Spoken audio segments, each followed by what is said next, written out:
নমস্কার বন্ধুরা, গোপালের হেসেলে আপনাদের সবাইকে স্বাগত। রাতে রুটি পরোটার সাথে খাওয়ার জন্য আজকে একদম ভিন্ন স্বাদের একটি নিরামিষ রান্নার রেসিপি আপনাদের সাথে শেয়ার করছি, যেটা মাত্র 6-7 মিনিটের মধ্যেই আপনারা তৈরি করে নিতে পারবেন। আর ছোট থেকে বড় যেই এটা খাবে তারই কিন্তু ভীষণ ভালো লাগবে। তাই চলুন আর একটু সময় নষ্ট না করে রান্নাটা করে ফেলি। আজকে রুটি পরোটা দিয়ে খাওয়ার জন্য চটজলদি দারুণ টেস্টি একটা ডিনার রেসিপি তৈরি করব। সেজন্য একটা বাটির মধ্যে দুটো বড় সাইজের আলু নিয়ে খোসাটা ছাড়িয়ে ভালো করে ধুয়ে পরিষ্কার করে রেখেছি। এবার প্রথমেই একটা গ্রেটারের সাহায্যে এই আলুগুলোকে গ্রেট করে নিচ্ছি।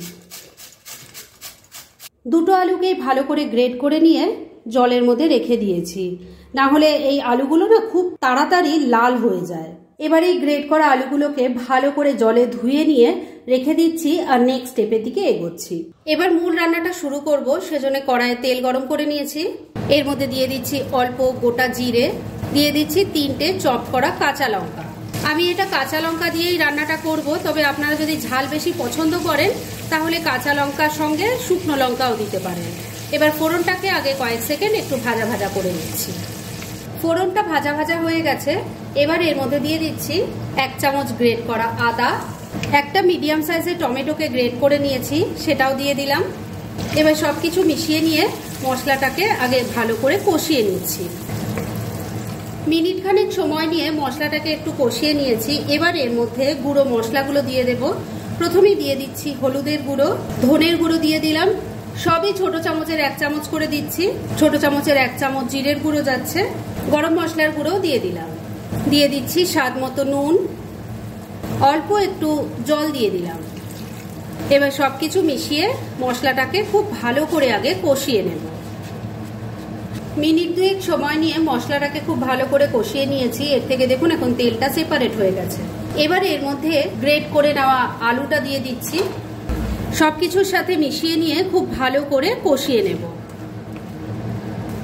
মশলার সাথে গ্রেট করা আলুটাকে ভালো করে মিশিয়ে নিয়েছি। এবার ফ্লেমটাকে লো আর মিডিয়ামের মাঝামাঝি রেখে ঢাকা দিয়ে 2-3 মিনিট রান্না করে নেব, যাতে আলুটা একটু সফট হয়ে আসে।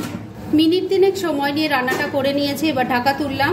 আলুটা থেকে দেখতেই পাচ্ছেন নিশ্চয়ই অনেকটা জল বেরিয়েছে আর আলুটা কিছুটা সফট হয়ে এসছে।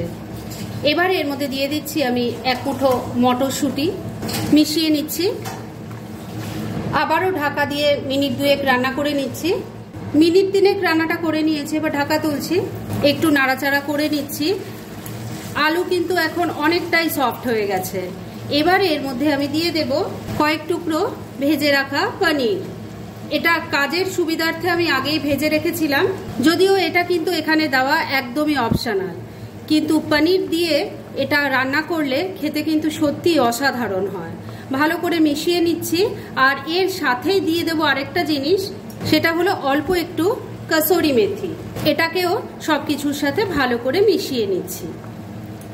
কসুরি মেথি আর পনিরটাকে ভালো করে মিশিয়ে নিয়েছি। এবার এর মধ্যে গ্রেভির জন্য জল দিয়ে দেব। ভালো করে এবার মিশিয়ে নিচ্ছি। সবকিছু খুব ভালো করে মিশিয়ে নিয়েছি। এবার ফ্লেমটাকে লো আর মিডিয়ামের মাঝামাঝি রেখে ঢাকা দিয়ে 3-4 মিনিট রান্না করে নিচ্ছি। মিনিট 3 রান্নাটা হয়ে গেছে। এবার ঢাকা তুলছি, একটু নাড়াচাড়া করে নিচ্ছি। রান্না কিন্তু মোটামুটি আমার রেডি হয়ে এসেছে। এবার শুধু শেষ পর্যায়ে দিয়ে দেব একটু ধনেপাতা কুচি। ভালো করে মিশিয়ে নিচ্ছি। ধনেপাতা কুচিটা ভালো করে মিশিয়ে নিয়েছি। রান্না এবার একদম রেডি। গ্যাসটা বন্ধ করে দিলাম। এবার মিনিট 2 জন্য স্ট্যান্ডিং টাইমে একটু ঢাকা রাখছি আর তারপর সার্ভ করে আপনাদের দেখাচ্ছি। ফ্রেন্ডস, আমার আজকের এই দুর্দান্ত স্বাদের নিরামিষ রান্নার রেসিপি একদম রেডি হয়ে গেছে।